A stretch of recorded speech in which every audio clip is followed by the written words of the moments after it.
Bonjour. Cette semaine, nous lisons les parachas de Vayakel Pekoudé. C'est deux parachas qui se lisent ensemble. La paracha de Vayakel nous raconte l'ordre de Dieu à Moïse, la construction d'un mishkan, d'un tabernacle dans le désert. La paracha de Pekoudé, c'est le décompte, Pekoudé, ce qui veut dire le décompte, des cadeaux donnés à Moïse pour la construction, pour l'établissement de ce tabernacle dans le désert, bien sûr.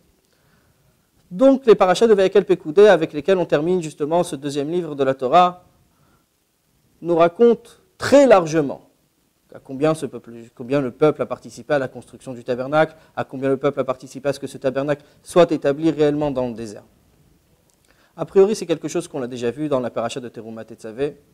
Teruma Tetzavé nous raconte comment Dieu demande à Moïse à ce que le peuple juif participe à un prélèvement, chacun selon sa générosité, donné pour l'établissement d'un tabernacle. La paracha de Tetzavé, celle qui a suivi, c'est toi, Moïse, ainsi tu ordonneras au peuple juif les vêtements des prêtres, qu'est-ce qu'il fallait faire, l'intronisation de Aaron et ses fils en tant que grand prêtre, en tant que prêtre pour les fils, et ainsi l'inauguration du temple, qu'est-ce qu'il fallait donner, les sacrifices qu'il fallait faire.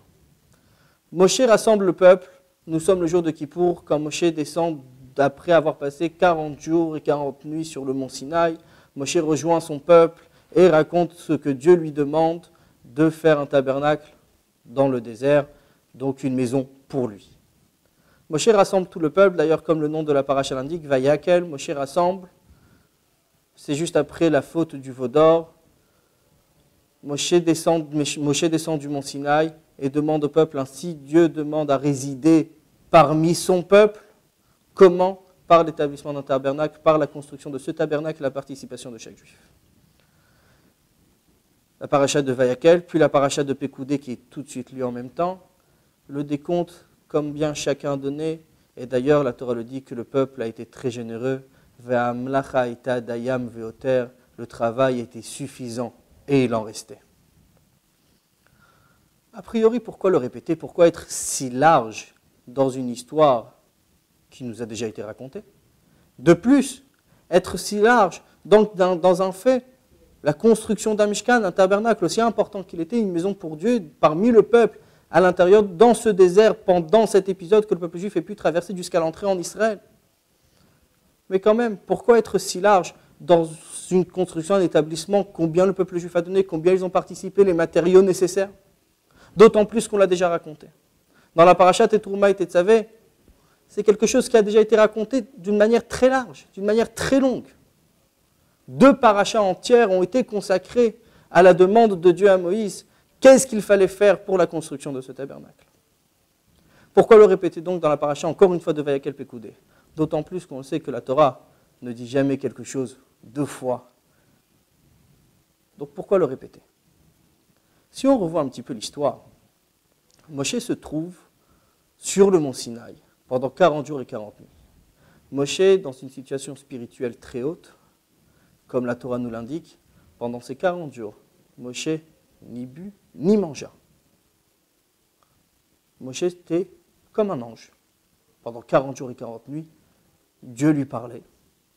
Moshe n'avait aucun besoin matériel. Dieu lui donne l'ordre de construire un tabernacle. Cet ordre peut paraître à la limite spirituel. Dans la situation ou l'état où lequel Moshe se trouve, c'est-à-dire en haut du mont Sinaï, d'une manière très spirituelle. Par contre, quand Moshe descend, si on lit l'histoire dans la Torah, après le veau d'or, Moshe descend après avoir passé ce temps avec le peuple juif et demandé à Dieu de pardonner cette faute. Moshe redescend, rassemble le peuple et dit, il nous reste quelque chose à faire. On a un travail, c'est construire une maison pour Dieu, ici-bas, dans ce désert, dans ce monde. L'ordre que Dieu demande à Moshe de construire un tabernacle ne devait pas rester un ordre spirituel sur le mont Sinaï, alors que Moshe était considéré, entre guillemets, comme un ange. Mais ce devait être un ordre concret, quelque chose de matériel, fait par le peuple, chacun selon sa générosité, c'est-à-dire avec des matériaux concrets et matériels. Ça ne devait pas rester quelque chose de spirituel comme Moshe se trouve au mont Sinaï. Et c'est justement là où est l'ordre de la construction de ce tabernacle. Dieu dit « Veshachanti betocham » je résiderai parmi eux, c'est-à-dire dans ce monde, avec eux quand ils vivent dans un monde matériel.